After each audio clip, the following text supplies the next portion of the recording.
하겠습니다. 고린도전서 10장 말씀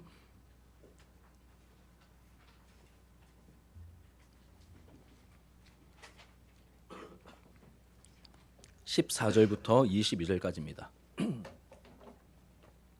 고린도전서 10장 14절부터 22절까지 말씀 우리 한 절씩 교독하고 마지막 절은 함께 읽도록 하겠습니다. 제가 14절 먼저 읽겠습니다. 그런즉 내 사랑하는 자들아 우상 숭배하는 일을 피하라.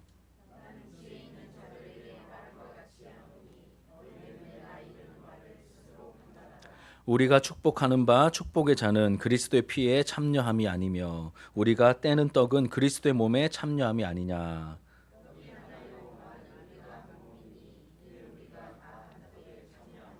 육신을 따라 난 이스라엘을 보라. 제물을 먹는 자들이 제단에 참여하는 자들이 아니냐.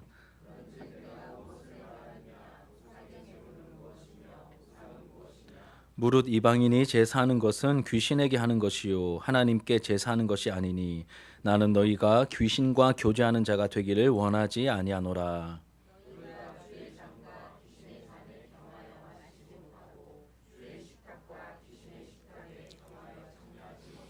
함께 읽겠습니다. 그러면 우리가 주를 노여워하시게 하겠느냐? 우리가 주보다 강한 자냐? 아멘. 오늘 본문의 말씀으로 아무데나 기웃거리면 안 됩니다. 아무데나 기웃거리면 안 됩니다라는 제목으로 하나님 말씀 이 고린도전서 강해를 이어가도록 하겠습니다. 여러분 흑역사라는 말 이제 들어보셨죠? 또 저를 통해서도 많이 들어보셨을 것입니다.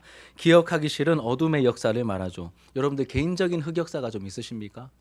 이불킥을 불러일으키는 그러한 흑역사 있을 것 같습니다. 자, 그러면 이제 공통적으로 우리나라의 대표적인 흑역사를 우리가 좀 생각해 보면 아마 주로 이제 전쟁의 기억이지 않을까 싶습니다. 일본에 의해 공격, 침략을 받았던 이 임진왜란과 이 정유재란 이 두 차례의 침략 전쟁.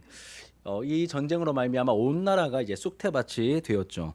많은 사람이 죽어서 인구가 엄청나게 많이 줄었습니다. 또 경작지도 황폐화되었으며 엄청난 문화재 손실도 이때 발생하게 되었죠.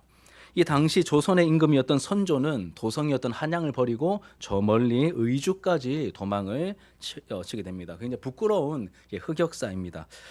이런 상황에서 백성들은 스스로 나라를 지켰죠. 곳곳에서 의병이 일어났고 이순신 장군을 비롯한 명장들의 활약으로 이 전쟁을 또 잘 끝낼 수 있었습니다. 이런 흑역사를 보면서 우리가 자연스럽게 배우는 게 있죠. 배우는 게 있습니다.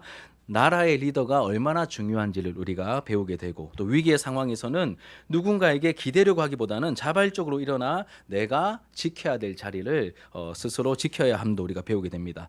이렇게 역사는 우리에게 뭐가 되죠? 거울이 되고 본보기가 됩니다. 본보기 기억나시죠? 거울이 되고 본보기가 됩니다. 바울도 이 고린도 교회 성도들에게 우상 숭배의 위험을 교훈하고 깨우치기 위해서 이스라엘 역사 속에 나오는 대표적인 흑역사를 본보기로 이야기했습니다. 그 흑역사가 어떤 역사였습니까? 출애굽해서 광야를 통과하는 그 과정에서 이스라엘 백성들이 보였던 그 악한 행동들, 그 흑역사를 또 보여주었죠. 이야기했죠. 사실 이스라엘은 이집트 파라오의 손아귀에서 벗어날 수 있는 어떤 능력도 없었습니다. 여러분이 노예 출신들 다 이 노예 의식과 패배주의에 사로잡혀 있었기 때문에 그들에게는 뭐 탈출할 의지 같은 거 여러분 없었습니다. 400년이나 그 땅에 있었기 때문에 완전히 동화가 되었죠. 의지도 그런 능력도 없었고 그런 의지도 없었습니다. 처음부터 끝까지 이 출애굽은 어떤 사건일까요? 하나님의 은혜와 능력으로 이루어진 사건입니다. 장자의 죽음이라는 이 심판을 통해서 결정적인 출애굽이 일어났죠. 그리고 그들은 구름 기둥의 인도함을 받았고 홍해를 통과하게 되었습니다. 바울은 이 과정을 뭐라고 표현했습니까? 구름과 바다에서 세례를 받았다라고 표현을 했습니다. 이제는 완전히 하나님께 속해서 다시는 애굽으로 돌아갈 수 없는 그러한 존재가 되었음을 이야기한 것이죠. 그리고 신실하신 하나님께서는 날마다 뭘 주셨죠? 광야에 먹을 게 없잖아요. 하늘로부터 만나를 내려 그들을 먹이셨고 반석을 깨트려 물을 공급해 주셨습니다.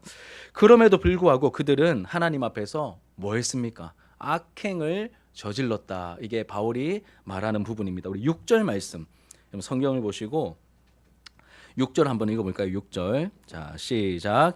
이러한 일은 우리의 본보기가 되어 우리로 하여금 그들이 악을 즐겨한 것 같이 즐겨하는 자가 되지 않게 하려 함이니. 이러한 일들이 본보기가 된다는 것입니다. 큰 은혜를 경험했음에도 불구하고 날마다 만나를 먹었음에도 불구하고 뭐 했다고요? 하나님 앞에서 악행을 저질렀다. 악을 즐겨 행했다라고 말하고 있습니다. 그러면서 네 가지 대표적인 악행을 바울이 7절부터 쭉 이야기합니다. 첫 번째는 모세가 부재에 있던 동안에 금송아지 우상을 만들어 섬겼던 그 우상 숭배 사건. 두 번째는 모압 여인들과 음란한 행동을 하며 이 바알 부올이라고 하는 우상에게 드리는 제사에 참여했던 이 두 번째 이 흑역사. 또 세 번째로는 에돔이라는 나라를 여러분 이렇게 지나서 통과하면 길이 빠른데 이 에돔이 허락하지 않거든요.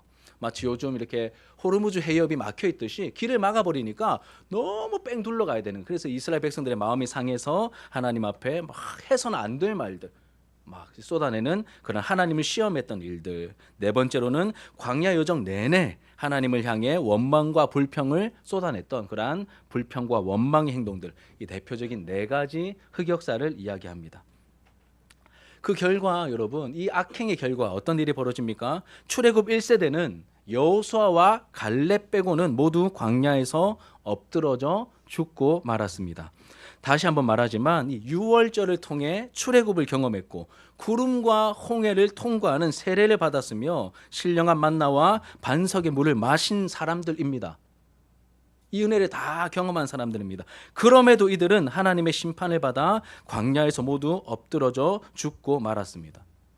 신분과 소속이 바뀌는 이 은혜는 경험했죠, 그렇죠? 뭐 출애굽도 경험했고 유월절 사건과 이 홍해를 건너는 이러한 신분과 소속이 바뀌는 은혜는 경험했을지 몰라도 그 이후에 하나님과 동행하며 누리는 친밀함과 예수를 닮아 거룩해져가는 이 성화의 은혜는 제대로 맛보지 못했다는 뜻입니다. 그리고 이 사건은 본보기가 된다라고 말하죠. 11절 말씀 같이 읽겠습니다. 시작. 그들에게 일어난 이런 일은 본보기가 되고 또한 말세를 만난 우리를 깨우치기 위하여 기록되었느니라. 이런 일은 거울이 된다. 우리의 본보기가 된다. 그리고 말세를 살아가는 우리를 깨우치기 위하여 1차적으로는 고린도 교회 성도들, 2차적으로는 우리들에게도 깨우치기 위하여 이 흑역사를 기록해 놓으셨다라고 말하고 있습니다. 그러면서 바울은 교만하지 말 것을 경고합니다. 교만하지 말 것을 경고하죠. 죄 용서와 마귀의 손아귀에서 건짐받고 세례를 받았다고 해서 어떤 행동을 해도 안전할 거라는 그런 헛된 교만을 가지지 말라고 경고합니다. 너희들 은혜 받은 거 맞지만 그게 너희들의 모든 걸 보장하는 건 아니야. 경고합니다. 동시에 강력한 경고만 들으면 연약한 영혼이 너무 이렇게 짓눌리기 때문에 그것을 알았기 때문에 이 모든 유혹은 하나님의 다스리심 안에서 허락되는 것임을 말하며 감당할 만한 시험을 주시는 하나님이시다. 그리고 또 비상 상황에서는 피할 길을 만들어 주시는 신실하신 하나님이심도 함께 이야기해 주죠. 그게 12절과 13절입니다. 같이 한번 읽어볼게요. 12절 13절 시작. 그런즉 선줄로 생각하는 자는 넘어질까 조심하라. 사람이 감당할 시험 밖에는 너희가 당한 것이 없나니 오직 하나님은 미쁘사 너희가 감당치 못할 시험 당함을 허락하지 아니하시고 시험 당할 즈음에 또한 피할 길을 내사 너희로 능히 감당하게 하시느니라. 내사 너희로 능히 감당하게 하시느니라. 핵심은 이스라엘의 광야 시절 흑역사를 이렇게 쭉 보여주시면서 우상 숭배 자리에 기웃거리고 있는 고린도 교회 성도들을 교훈하고 책망하고 바르게 하기 위한 것입니다. 본보기를 보여주시면서 너희들도 예수님 믿고 구원받았지, 그리고 세례까지 받았지, 그리고 막 방언도 하고 은사도 가지고 있지. 그렇다고 너희들이 아무데나 막 가고 뭘 해도 다 안전하고 그런 거 아니야. 광야를 봐봐. 이렇게 말하고 있는 것입니다. 이 고린도 교회 성도들을 교훈하고 책망하고 바르게 하기 위한 그러한 목적으로 이야기한 것이죠.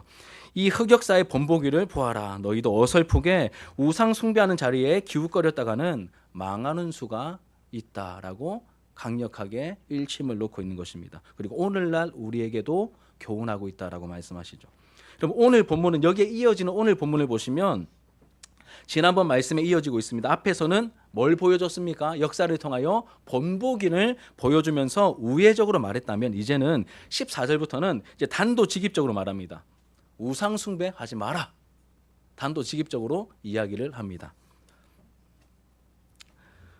여러분 SNS 저는 안 합니다. SNS 처음부터 이렇게 근데 제 스타일은 아니더라고요. 이렇게 너무 이렇게 좀 여하튼 그래서 SNS 안 하는데 SNS 보면 뭔가 이렇게 뭐 누가 뭐 인스타그램에 뭐 사진을 올리든 뭐 소식을 올렸을 때 우리가 우리의 어떤 마음을 이렇게 좀 간접적으로 표현할 때는 뭐 좋아요 눌리잖아요, 그렇죠? 근데 진짜 뭐 해주고 싶은 말이 있으면 또 직접적인 메시지를 이렇게 DM이라고 하죠, DM. DM을 보내서 맞습니까?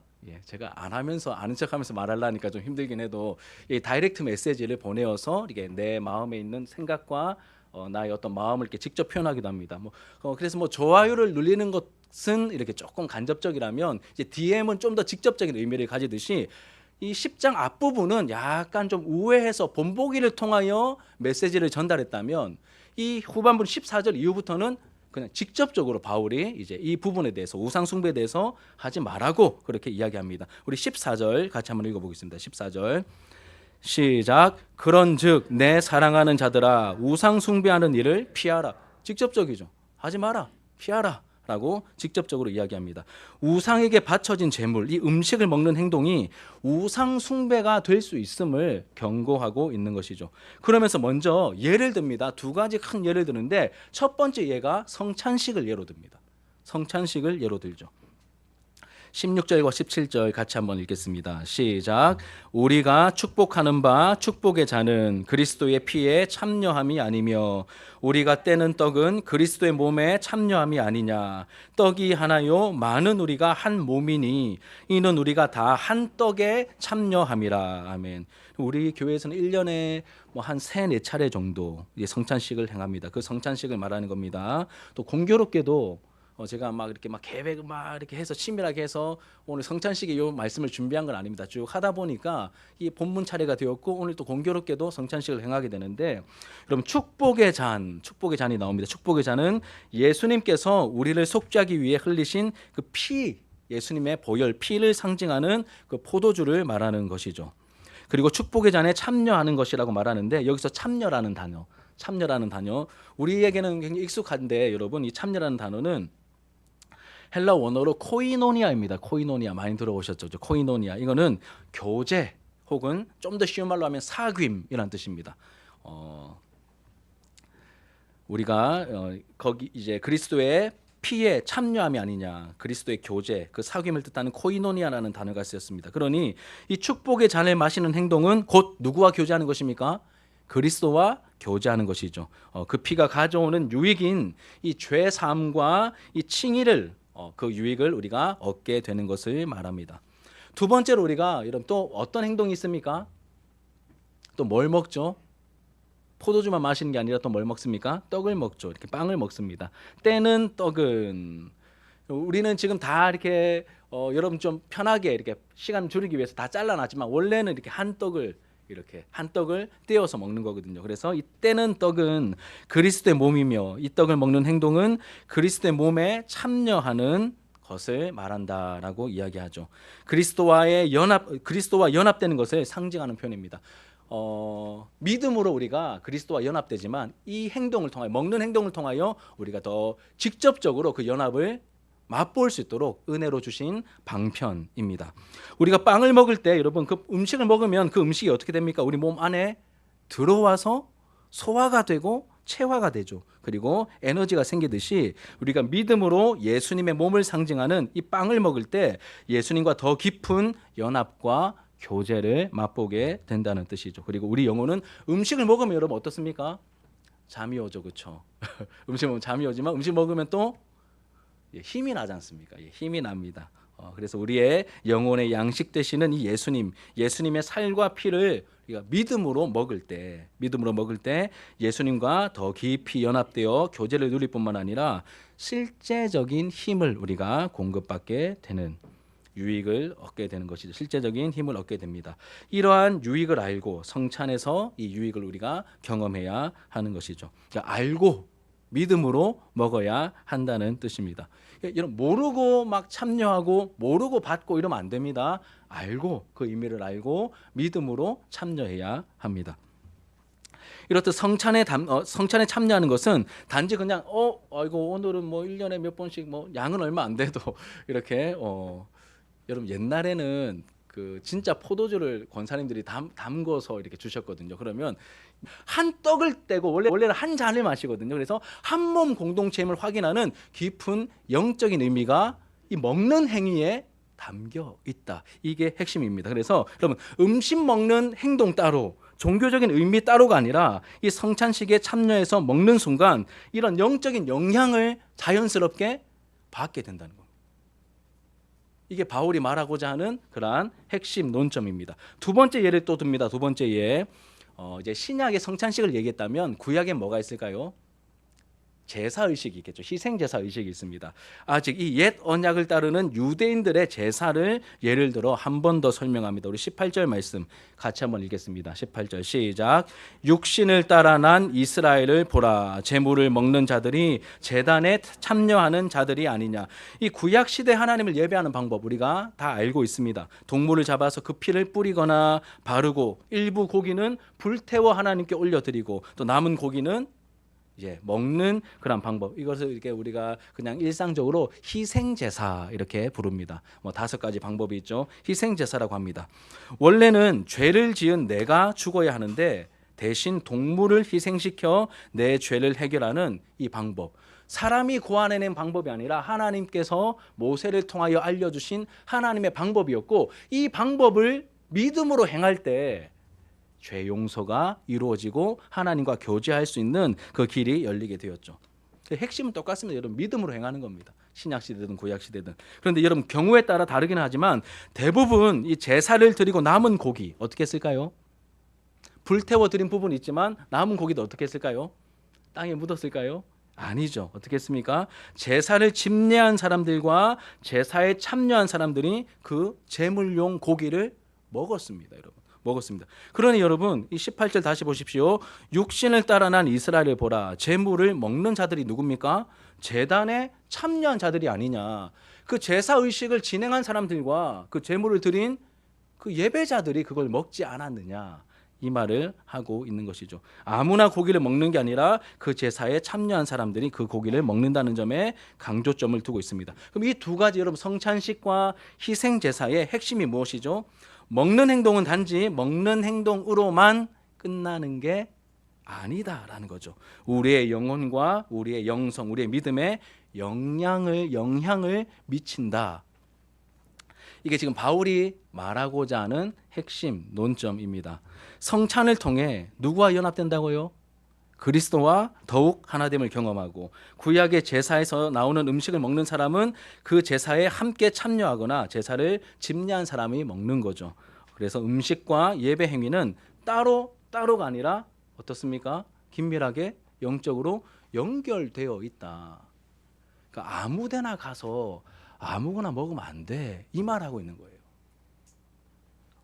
그러면서 바울은 자신이 하고 싶었던 진짜 말을 이제 직설적으로 좀 더 구체적으로 말하기 시작합니다. 자, 19절입니다. 19절 같이 읽겠습니다. 시작. 그런즉 내가 다시요. 시작. 그런 무엇을 말하느냐? 자, 19절 다시 읽겠습니다. 우리 사람이 많은데 이렇게 안 따라 읽으십니까? 자, 다시요. 시작. 그런즉 내가 무엇을 말하느냐? 우상의 제물은 무엇이며 우상은 무엇이냐? 예, 진짜 말하고 싶었던 핵심을 말하겠다는 도입부입니다. 너희들이 함부로 생각하고 함부로 먹는 우상의 제물이 어떤 영적인 의미를 가지는지 잘 들으라는 뜻이죠. 잘 들으라는 뜻입니다.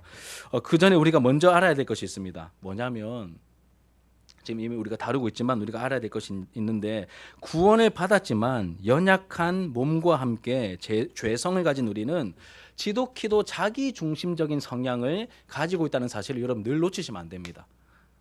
나에게는 이 죄성이 있다는 것을, 여러분 자기 중심적인 성향이 여전히 가득하다는 것을 우리가 놓치면 안 됩니다. 그래서 어떤 말을 들으면 대부분, 이 설교를 듣든 어떤 말을 들으면 대부분 자기 편한 방식대로 해석하고 적용하고 애매한 부분은 덮어두고 합리화시키는 모습을 보입니다. 대부분 사람들이 다 그렇습니다. 다시 말씀드립니다. 어떤 말을 들으면 그게 심지어 설교라 할지라도 어떤 말을 들으면 대부분 자기 편한 방식대로 해석을 하고 적용하고 애매한 부분은 덮어두거나 합리화시키는 경향을 모든 사람이 다 가지고 있죠. 제가 이렇게 사역 교회를 섬긴 이 사역의 경험이 짧지 않습니다. 한 25년 정도 되는데 이 짧지 않은 사역의 경험에 비추어 볼 때 이런 일들이 있었습니다. 제가 이제 아이들에게 중고등부 아이들 이제 주로 이렇게 좀 전담해서 사역할 때 헌금에 대해서 아이들에게 설교할 일이 있었습니다. 그래서 제가 이렇게 얘기했습니다. 마음이 담기지 않고 아까워하는 마음으로 마치 이제 말라기에 나오는 쓰다 남은 것, 흠이 있는 재물을 드리는 그러한 재물 하나님께서 말라기를 통하여 박살 내시거든요. 야, 그거 너희 지도자에게 갖다 줘 봐라. 받겠는가? 그 왕이신 하나님을 경외하는 마음 없이 야, 그런 거 사람도 안 받는 거를 나에게 가져온다고? 너희들 나를 알긴 아냐? 내가 너희를 얼마나 선대했는지, 내가 얼마나 너희들을 사랑했는지 알기는 아냐? 이렇게 책망하시면서 이제 그런 본문들이 있습니다. 이제 헌금에 대해서 아이들에게 설교할 때 흠이 있는 재물을 드리는 듯한 그런 헌금은 하나님께서 기뻐하지 않으신다. 차라리 안 하는 게 낫다. 야, 너희들 막 그렇게 아까운 마음으로 돈 몇 푼 안 되는데 그거 가지고 와서 그런 마음으로 헌금하는 거 차라리 안 하는 게 낫다. 그런 헌금은 그냥 안 해도 된다. 제가 이렇게 설교한 적이 몇 번 있었습니다. 여러분, 제 질문 드립니다. 제 메시지가 헌금을 하지 말라는 메시지입니까? 아니면 헌금을 제대로 하라는 메시지입니까? 근데 그 중에 몇몇 아이들이 다 이렇게 직분자 자녀였습니다. 헌금을 안 하겠다고.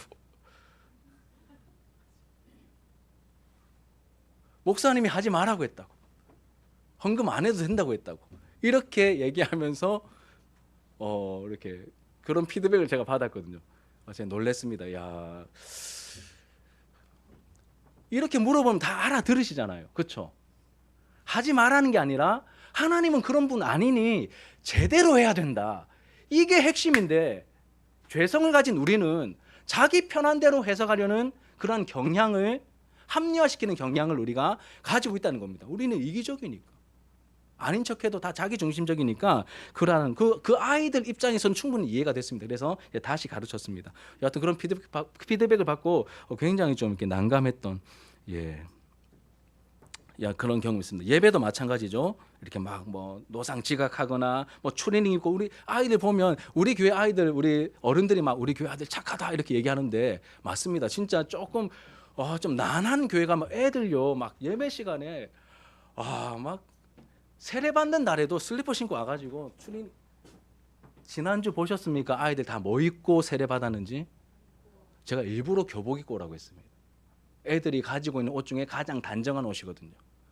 슬리퍼 신고 와가지고 빼딱하게 서서 막 선사하고 이런 경우들이 여러분 적지 않게 이렇게 이제 일어나거든요. 그럼 예배 시간 뭐 더 막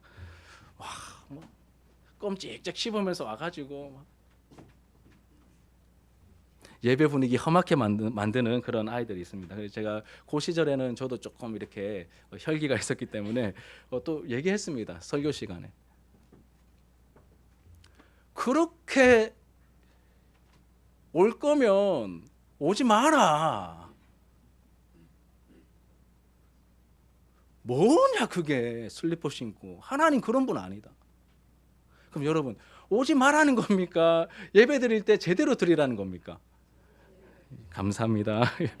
제대로 드리라는 거잖아요. 근데 아이들이 또 이상하게 자기 편한 대로 해석을 해가지고 자기 중심적으로 반응하는 그런 경우들이 없잖아 생기더라고요.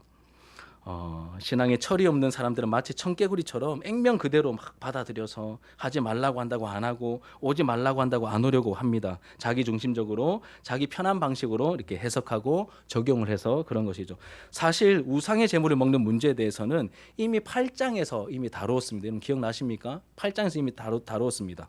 핵심은 신으로 불리는 존재가 많이 있어 보이지만 진짜 하나님은, 진짜 신은 성경이 말하는 참 하나님 한 분밖에 안 계신다. 그러니 고린도 도시에 유통되는 고기 중에 상당수가 신전에서 제사용으로 쓰이고 나와가지고 유통되는 고기는 하지만 먹어도 아무 상관이 없다. 이게 8장에서 말했던 바울의 핵심적인 내용이었습니다. 상관없으니 먹으라고 말했죠. 대신 바울이 전제를 답니다. 대신 믿음이 연약한 사람들이 있어서 그 사람들의 신앙과 양심을 상하게 만드는 그런 찔림을 받는 경우가 있으면 하지 말자. 먹고 싶어도 좀 때로는 절제하자. 이렇게 말했습니다. 그런 사람들을 배려하면서 아무 데서나 먹지 말고 먹어도 좀 조심스럽게 요령껏 먹어라. 이게 8장에서 말했던 바울의 핵심이었습니다. 한번 읽어볼까요? 8장 4절 같이 한번 보겠습니다. 시작. 그러므로 우상의 제물을 먹는 일에 대하여는 우리가 우상은 세상에 아무것도 아니며 또한 하나님은 한 분밖에 없는 줄 아노라. 우상의 제물을 먹는 일에 대하여는 우리가 우상은 세상에 그 우상 자체가 하나님 앞에 참 하나님은 한 분밖에 없기 때문에 무의미하다는 겁니다. 뭐 다 가짜고 거짓신이니까 괜찮다. 그건 뭐 영향 별로 없어. 이렇게 얘기를 한 것이죠. 하나님은 한 분밖에 없다. 그런데 13절 같이 읽겠습니다. 8장 시작. 그러므로 만일 음식이 내 형제를 실족하게 한다면 나는 영원히 고기를 먹지 아니하여 내 형제를 실족하지 않게 하리라. 그런데 상관없지만 믿음이 약한 형제들을 배려하라라고 하는 이 메시지가 함께 균형을 이루어야 한다고 말하죠. 앞에서는 먹어도 문제가 없다는 식으로 이야기했습니다. 대신 형제를 배려하는 자세는 놓치지 말라고 말했습니다. 그런데 여러분 어떤 일이 생길까요? 아까 제가 말했듯이 헌금 드리지 마라. 그럴 바에는 예배 그냥 오지 말지. 이런 식으로 여러분 말하는 게 자기 편한 식으로 또 해석이 되겠죠. 바울의 말은 어떨까요? 바울의 말도 마찬가지이지 않겠습니까? 미성숙한 사람들은 어떻게 반응했을 것 같으십니까? 바울 사도가 다 먹어도 된다 했다. 먹어도 된다. 남이 어떻든 먹어도 된다. 어차피 하나님 외에 다른 신들은 다 거짓이고 가짜이기 때문에 뭐 어떤 상황이든 어떤 장소든 상관없이 다 먹어도 된다. 그러니 먹어도 돼. 다 가자. 먹으러 가자. 오늘은 아르테미스 신전에 가서 먹고 다음 주는 아폴론 신전에 가서 먹고 다음에는 제우스 신전에 가서 먹고 다 괜찮다. 바울이 괜찮다고 했다. 이렇게 여기고 행동했을 가능성이 굉장히 많겠죠. 이런 분위기였을 것 같습니다. 그래서 편지를 쓰다가 이런 분위기로 흐를 것을 간파한 바울이 10장에서 다시 우상의 제물에 대한 문제를 가지고 그 위험성을 재언급하면서 놓쳤던 부분을 한 번 더 설명하는 겁니다. 20절과 21절 같이 읽겠습니다. 20절과 21절 시작. 무릇 이방인이 제사하는 것은 귀신에게 하는 것이요 하나님께 제사하는 것이 아니니 나는 너희가 귀신과 교제하는 자가 되기를 원하지 아니하노라. 너희가 주의 잔과 귀신의 잔을 겸하여 마시지 못하고 주의 식탁과 귀신의 식탁에 겸하여 참여하지 못하리라. 무슨 말씀인지 아시겠습니까? 무릇 이방인이 제사하는 것은 귀신에게 하는 것이요. 8장에서는 뭐라고 말했습니까? 다 가짜니까 상관없다고 말했는데 이제 이게 너무 극단적으로 해석이 되니까 바울이 한 번 더 설명을 하고 있는 것입니다. 이방인이 제사하는 신은 사실 가짜이고 거짓 신들이 맞습니다. 그런데 한 가지 더 알아야 될 사실이 있죠. 하나님을 대적하고 하나님의 일을 방해하는 악한 영, 마귀의 세력이 있다는 점입니다. 그래서 하나님께 드리는 참 예배가 아닌 다른 곳에서 드려지는 모든 종교 행사는 아무것도 없는 허공에 자기들끼리 그냥 의식을 행하는 게 아니라 그 배후에 누가 있습니까? 아무것도 없는 상황에서 그냥 자기들끼리 뭘 하고 돌아오는 게 아니라 하나님께 드리는 참 예배가 아닌 다른 모든 신전과 종교에서 드려지는 그 종교적인 행사 이면엔 누가 있다는 거예요? 마귀가 있다는 겁니다. 그게 불교가 되었든 힌두교가 되었든 종교에 상관없이 모든 참된 하나님을 섬기는 삼위 하나님을 예배하는 자리가 아닌 다른 모든 종교 행위는 뭐 거기서 말하는 뭐 부처님이 되었든 뭐 무슨 신이 되었든 뭐 힌두교의 신이 되었든 그런 모든 신들 다 공통적으로 배후에는 누가 있다고요?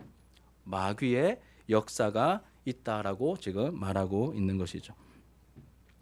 여러 5만 가지의 이름이 있지만 사실 모든 이방 종교의 배후에는 약한 영의 역사, 마귀의 역사가 있다는 것입니다. 좀 선해 보이는 종교도 있습니다, 여러분. 착한 일 많이 하고 그런 선해 보이는 종교의 배후에는 다른 신이 있는 걸까요? 아니 막 악하게 행동하는 막 이렇게 막 요상한 종교 배후에는 좀 마귀의 역사가 있는 것 같아 하는데 그 선한 이미지예요. 여러분 불교도 가만히 보시면 좋은 일 많이 하잖아요. 뭐 참선하고 그런 종교 뒤에는 다른 착한 존재가 있는 걸까요?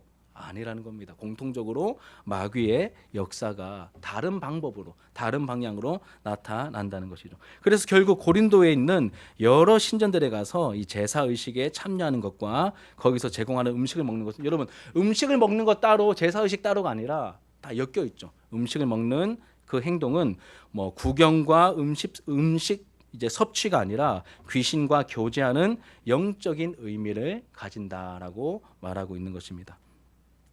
그런데 고린도 교회 성도들은 그렇게 행했던 것 같습니다. 왜냐하면 복음이 들어오기 전까지 이들은 뭐 어느 신전에 가도 뭐 이렇게 상충을 일으키거나 뭔가 문제가 되는 게 아니라 뭐 이날은 아폴론 신전 갔다가 저날은 제우스 신전 가고 또 다른 날은 아르테미스 신전 가고 이렇게 하는 문화 속에서 자기들은 살아왔다가 이 복음을 듣고 예수를 영접하여 이제는 하나님을 예배하는 사람들로 바뀌었지만 예전의 습성이 남아 있어서 거기에 영향을 받고 있었던 것이죠. 하지만 바울은 고린도 교회 성도들은 절대 이렇게 행동하면 안 된다라고 엄하게 경고하고 있는 것이죠. 그러면 신자는 주의 식탁과 아까 말했던 축복의 잔과 때는 떡을 먹었던 주님과 깊이 교제하는 이 주의 식탁과 귀신의 식탁에 겸하여 참여해서는 안 됩니다. 절대, 네버, 말도 안 되는 소리죠. 그리고 이런 행동은 우리를 순결한 신부로 삼으신 우리 예수님을 노하게, 즉 질투나게 만드는 행동입니다. 우리는 주님의 뜻을 거스르면서 그분을 섬길 수 없다라고 단호하게 말합니다. 우리 22절 같이 읽겠습니다. 22절 시작. 그러면 우리가 주를 노여워하시게 하겠느냐? 우리가 주보다 강한 자냐? 여러분 주의 식탁에 참여하면서 이 성찬에 참여하면서 귀신의 식탁에 다시 말해 신전 제사에 참여해서 거기서 나오는 음식을 먹으려고 기웃거리는 행동은 영적으로 어떤 행동입니까? 주님을 노하시게 만드는. 왜 노하실까요? 이것은 영적인 바람을 피우는 행동이기 때문에 노하시는 것이죠. 사랑하는 사람 사이에서 바람을 피우면 어떻게 될까요? 배우자나 그 사귀는 사람이 화가 나겠죠. 그럼 자연스러운 것 아닙니까? 마찬가지로 사랑의 관계로 하나님과 우리가 맺어져 있는데 하나님의 질투를 유발하게 됩니다. 그리고 질투는 아무런 관계도 아닌데 질투하지 않습니다, 여러분. 뭐 우리 옆집 아주머니가 뭐 다른 남자를 만나든 뭐 어쩌든 물론 도덕적인 문란함 때문에 좀 보기는 안 좋겠지만 뭐 질투가 나진 않지 않습니까? 질투가 난다는 것은 그 사람과 사랑하는 관계이기 때문에 그 행동에 영향을 받아 질투가 난다는 것이죠. 그 사랑의 관계에서만 질투를 하게 됩니다. 그럼 이제 말씀을 적용하면서 이제 마치도록 하겠습니다. 첫 번째로는 내가 편한 대로 해석하거나 적용하면 안 됩니다. 무슨 말씀인지 아시겠죠? 앞에서 충분히 설명을 했습니다. 말씀을 내가 편한 대로 해석하거나 적용하려고 하면 안 됩니다. 예수님을 구주로 영접하면 뭐가 바뀐다고 했습니까? 내 삶의 주인이 바뀌잖아요. 우리의 신분도 바뀌지만 주인이 바뀝니다. 내 중심이 아니라 하나님 중심으로 살아가게 이끄시죠. 말씀을 듣고 적용할 때도 내 중심으로 해석하고 적용하는 게 아니라 하나님의 마음을 헤아리게 됩니다. 헤아려야 합니다. 하나님이 어떤 분인지 말씀을 묵상하고 공부하면서 하나님을 점점 알아가야 됩니다. 헌금을 아까 헌금하고 예배 예를 드렸는데 헌금을 막 너무 함부로 하고 예배 시간에 너무 지 마음대로 하는 행동들, 왜 이런 행동을 하는 걸까요? 아직 좀 연약해서 그런 거일 수 있는데 하나님을 잘 모르기 때문입니다.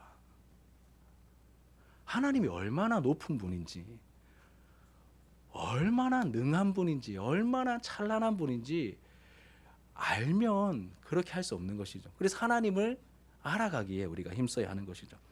하나님의 진짜 의도는 네가 하고 싶으면 다 해도 돼가 아니죠. 하나님의 자녀가 되었으니 하나님의 자녀답게 불편해도 곁에 있는 지체들의 유익을 위해서 때로는 절제하며 우리 7장, 8장, 9장에서 늘 나눴던 내용이 뭡니까? 바울이 절제하며 권리를 포기하며 불편함을 감내하며 살아가라고 하신 그 말씀의 뉘앙스가 계속해서 지금 흐르고 있는 것이죠. 이 부분에서는 명령보다는 이렇게 부탁하시는 어조로 우리에게 이야기하시는 것 같습니다. 첫 번째, 내가 편한 대로 해석하거나 말씀을 적용하면 안 됩니다. 그러한 우를 저지를 가능성이 우리도 다분하죠. 두 번째로는 내가 하고 싶은 대로 아무데나 함부로 기웃거리면 안 된다는 것입니다. 오늘 제목이죠. 아무데나 함부로 기웃거리면 안 됩니다.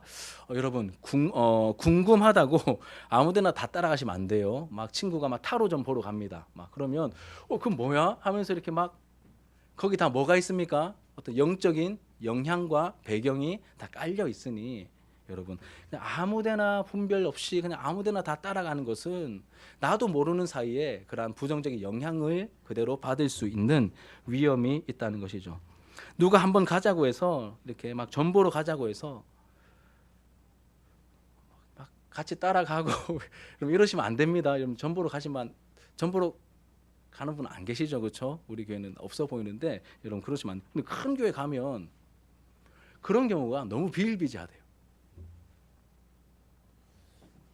자, 패스 넘어가겠습니다. 다른 종교의 예배에 참여하고 이러시면 안 됩니다.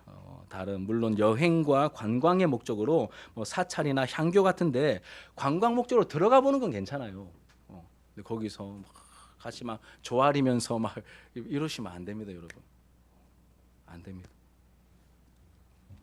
뭐 우리나라 역사이기 때문에 관광 차원의 방문은 괜찮지만 괜히 수학여행 가서 다른 친구들이 막 합장하고 절한다고 막 같이 막 거기 뭐 절하고 우리 친구들 그러면 안 됩니다. 그 행동 속에 영향을 받습니다. 그럼 장례식에 가서도 고인이 된 분에게 절하시면 안 돼요. 고인이 된 분에게 절하시면 안 됩니다. 살아있는 유족들과 절하는 건 괜찮습니다. 고인이 된 분에게는 그럼 절하시면 안 됩니다. 또 우리 남자 학생들은 나중에 이제 군대 가야 될 친구들도 있을 텐데, 그렇지? 재훈아, 우리 지후도 그렇고 가장 가까운 사람이 서진입니까? 우리 뭐 하람이도 때 되면 가야 되고, 여러분 더 맛있는 간식 준다고 타 종교 행사에 가면 안 됩니다. 어제 정신이 번쩍 들었습니다. 이제 서준이 얘기를 제가 이렇게 지금 나와가지고 듣는데, 이제 자기 1학년 종교 부장이 되었대요. 서준이가 종교 부장이 되었대요. 그래서 화요일 저녁에 그 이제 모임이 있어가지고 이제 기도 모임, 예배 모임이 있어가지고 이제 뭐 친구들하고 같이 가나 봐요. 1학년 또 종교 부장이 되어가지고 화요일 날 가는데 몇 명이나 모이냐 하니까 한 40명 정도 모인대요. 뭐 1학년 한 20명, 2학년 30, 뭐 10명, 뭐 3학년 10명 정도 한 40명 정도 모이는데 얼마나 분위기 좋겠습니까, 그렇죠? 그러면 뭐 주냐 물어봤습니다. 물어보니까 컵라면 하나, 삼각김밥 하나, 그리고 탄산음료 이렇게. 저희 때는 초코파이 하나면 끝이었거든요. 근데 야 푸짐하다, 야 괜찮네, 갈만하네 이렇게 했는데 불교 행사에는 싸이버거 세트가 나온답니다. 기독교 행사 가면 3,000원, 싸이버거 제가 최근에 애들하고 세례 공부하면서 시켰는데 8,700원이 가더라고. 올라가지고 3배나 비싼 고급진 햄버거 세트가 나오니 그럼 거기 가고 싶을까요? 안 가고 싶을까요? 그 배고픈 군대의 환경에서 기웃거리고 싶을 마음이 생기겠죠. 가면 됩니까? 안 됩니까? 안 됩니다. 그냥 삼각김밥 먹고 참으세요. 예, 가서 먹으면 영향을 받는다는 거예요. 이 말씀이 그러니까 여러분 그냥 뭐 우리와 전혀 상관없는 그런 교훈이 아니라 조금만 깊이 살펴보면 여러분, 그리고 여러분 어떤 돈 같은 게 생기잖아요. 우리 어른들 돈 같은 게 생기잖아요. 그 돈의 출처가 모든 걸 다 확인할 수는 없지만 부정적인 루트를 통하여 들어오는 돈은 여러분 먹으시면 안 됩니다. 영향을 받는 거예요.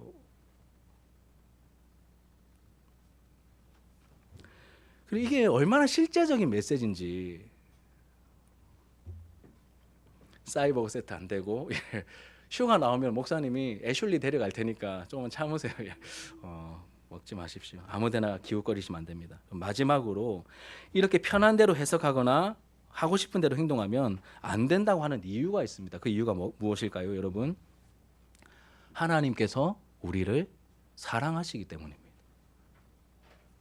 우리가 이렇게 행동하면 안 되는 이유는 내가 좀 더 막 이렇게 하나님께 이쁨을 보이고 내가 좀 더 서 있는 모습을 통해서 더 대단한 걸 받아내야지 이런 게 아니라 여러분 하나님께서 우리를 사랑하시기 때문에 우리가 그렇게 하면 안 되는 거예요. 14절 다시 한번 읽어볼까요? 14절 자 시작. 그런즉 내 사랑하는 자들아 우상 숭배하는 일을 피하라. 너희들 우상 숭배하지 마. 앞에 뭐가 있습니까? 내 사랑하는 자들아, 내 백성들아, 내 자녀들아. 물론 사도 바울의 멘트지만 성령의 감동으로 기록된 거잖아요. 그럼 누구의 음성입니까? 하나님의 음성이시잖아요. 내가 사랑하는, 내가 아끼는, 내가 기대하는 내 자녀들아, 내 백성들아, 너희들은 나에게 속한, 내가 구원했고 세례를 너희들 받았고 내가 주는 날마다 그 신령한 만나와 음료를 먹고, 고린도 교회 성도들도 그 바울을 통하여 선포된 하나님의 말씀, 복음의 말씀을 듣고 구원받아 나에게 속하게 된 내 사랑하는 자들아, 너희들 나의 소속이니 아무데나 가는 거 아니야. 아무거나 먹는 거 아니야. 다 영향을 받게 되어 있어. 너희들은 그런 존재가 아니라 내 백성이고 나의 신분이, 그렇게 좀 불편하더라도 그렇게 한번 살아보자. 너희들이 얼마나 이 내적으로 너희들의 영혼이 빛날 수 있는지, 너희들이 세상의 소금과 빛처럼 살아간다는 그 말의 의미가 무엇인지 내가 직접 함께하며 경험시켜 줄 테니 내가 말한 대로 살아보자. 내 사랑하는 자들아 우상 숭배를 피해라라고 이렇게 말씀하고 있는 것이죠. 이런 하나님의 마음을 우리가 알고 하나님께 어울리는 반응을 하며 신앙생활하는 저와 여러분들이 되기를 소망합니다. 여러분, 아름다운 구속이라는 노래 아십니까? 김종서 씨가 부르는 구속인데 왜 아름다울까요? 사랑하는 관계에서 구속하는 것, 이런 겁니다. 이제 사랑하는 연인입니다. 오빠 술 좀 그만 먹어, 담배 끊어.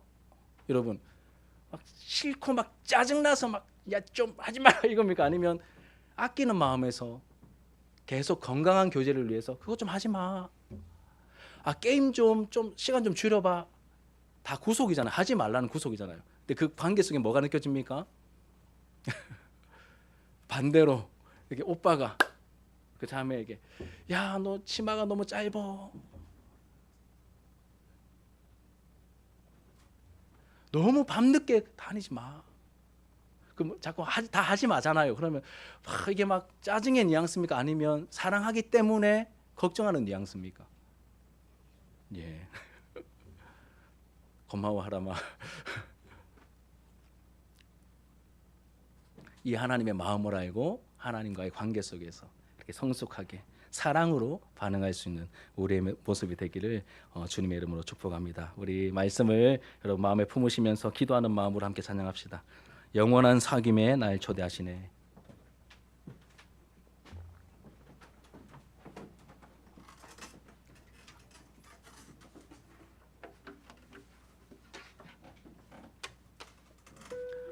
이것이 영원한 삶. 우리 함께 오늘 함께 나누었던 말씀을 기억하면서 함께 찬양합시다.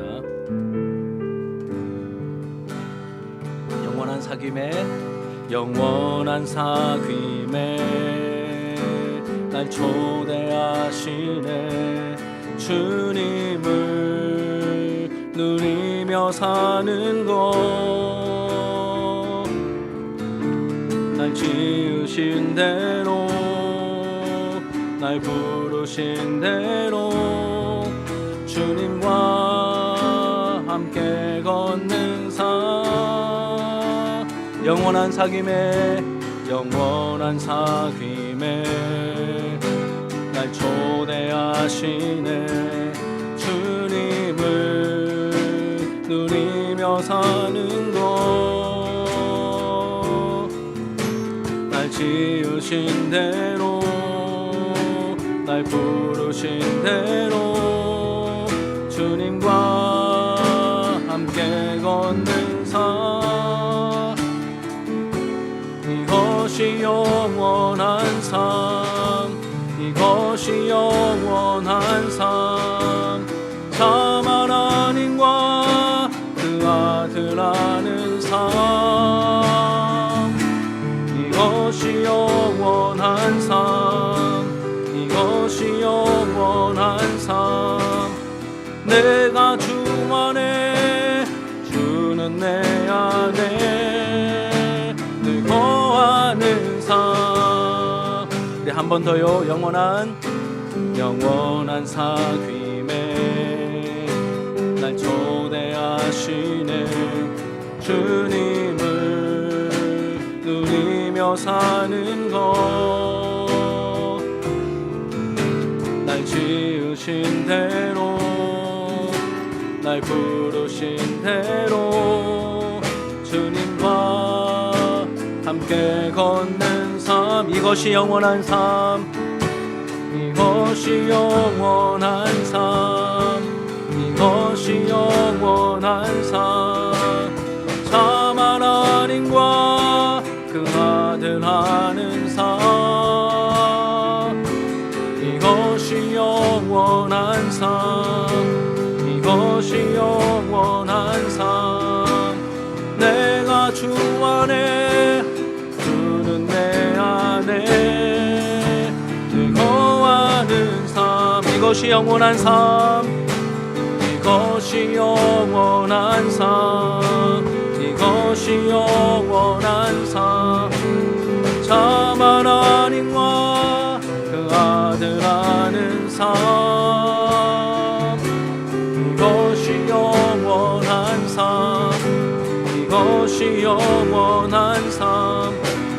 내가 주 안에, 주는 내 안에 늘 거하는 삶. 넘쳐나네, 넘쳐나네, 넘쳐나네. 주를 향한 내 속에 갈망이 주님께로 날 이끌어 주소서.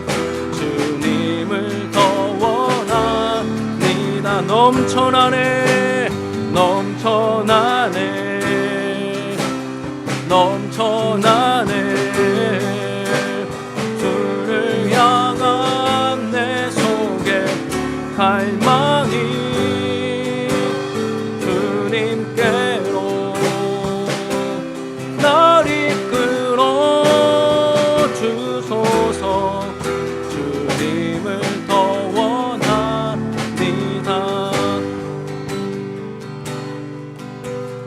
예수 사랑합니다, 사랑합니다. 온 마음 다하여 오직 주님 한 분만 간절히 더 원합니다.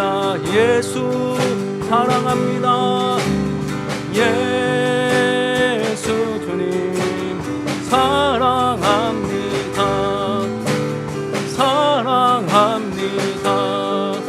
온 마음 다하여 오직 주님 한 분만 간절히 더 원하. 우리 한 번 더 고백합시다. 넘쳐나네, 넘쳐나네, 넘쳐나네. 주를 향한 내 속에 갈망이 주님께로, 주님께로 날 이끌어 주소서. 주님을 더 원하. 넘쳐나네, 넘쳐나네, 넘쳐나네. 주를 향한 내 속에 갈망이 주님께로 날 이끌어 주소서. 주님을 더 원합니다. 예수 사랑합니다, 예수 사랑합니다. 사랑합니다. 온 마음 다하여 오직 주님 한 분만 간절히 더 원합니다. 우리 말씀을 생각